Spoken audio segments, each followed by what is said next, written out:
All right, I'm Ontario County Sheriff Kevin Henderson. We're here at the Woodridge Motel down in the town of Hopewell for a incident that occurred at approximately 8:14 this morning. What we are investigating is we are assisting the New York State Division of Parole to take a parolee into custody, at which time when the individual was informed that he was under arrest for a parole violation and other incidents that this individual was doing in our county, he at one point jumped in a motor vehicle, attempted to flee the scene, at which time the parole officer tried to get them to stop.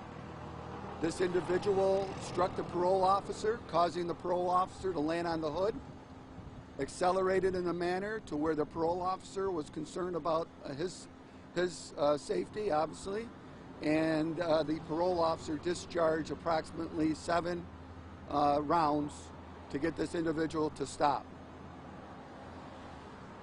When the parole officer did this, he actually struck the individual approximately 3 times, at which time, obviously, we were able to take him into custody.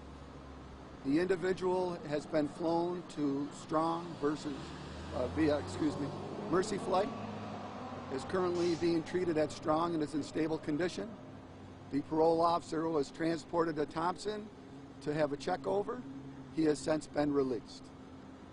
Sheriff Henderson, did this parolee happen to stay at this motel, or? Yes, the parolee is staying at this motel. Staying as in living or residing?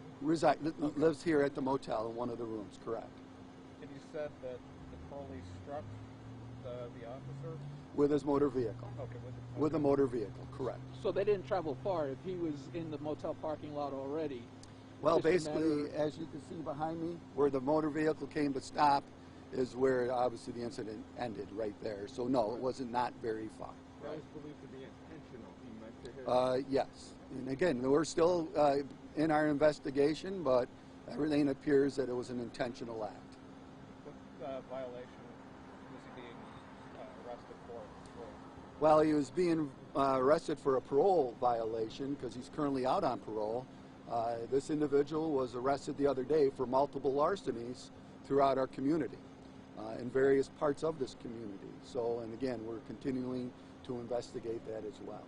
So just to be clear, no one from your office fired a weapon? No, my deputy was here to assist. He did not discharge his weapon. He did not even take his weapon from his holster. Was the parole officer the only one on scene at the time of the incident, or you guys were assisting as well? The parole officer and one of my deputies was here on scene as well. How much worse could this have been? Well, it could have been a loss of life for the parole officer. Could have been a loss of life for this individual, who currently that individual in custody is in stable condition. You have people walking on the sidewalks. If they left at a high rate of speed, could have struck a pedestrian. So again, you know, these actions lead to where we are today. So I think that's the message to be heard. When you're indicated you're in custody, cooperate. That's what we're looking for. Again, this is a difficult time for everybody.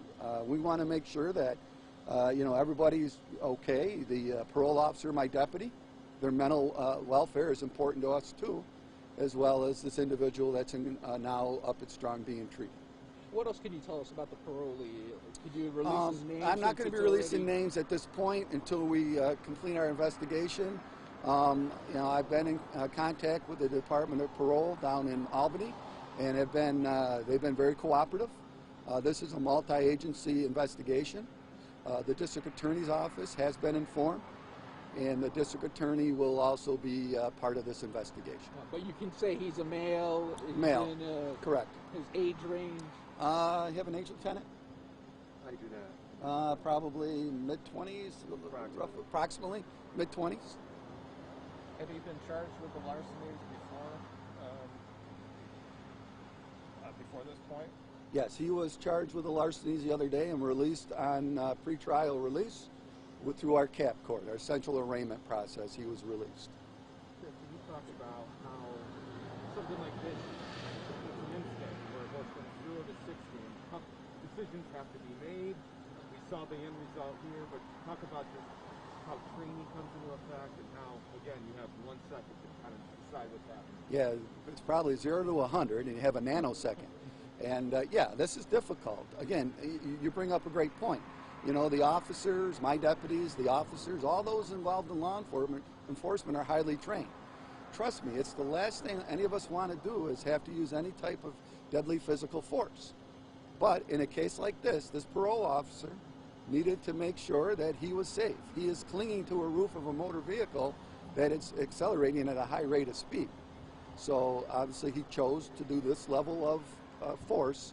And again, throughout the investigation, working with the district attorney's office, will be deemed if it's the appropriate level of force. I know you hit some of the points, but kind of walk us through. I take it he was in his room, and the deputy and the parole officer came to say, hey, you're under arrest, and then he tried to flee? Basically, yes. They approached him in his room. At some point, he was able to get in a motor vehicle. We're still obviously in the investigation of this. And then, as I indicated earlier, is what happened. Is he armed, do you know? Or? I do not know at this point. So at this point, again, I don't want to answer that. And it was just the 2 people who were injured? There was another individual in the car. It was not injured. It was not injured by the gunfire.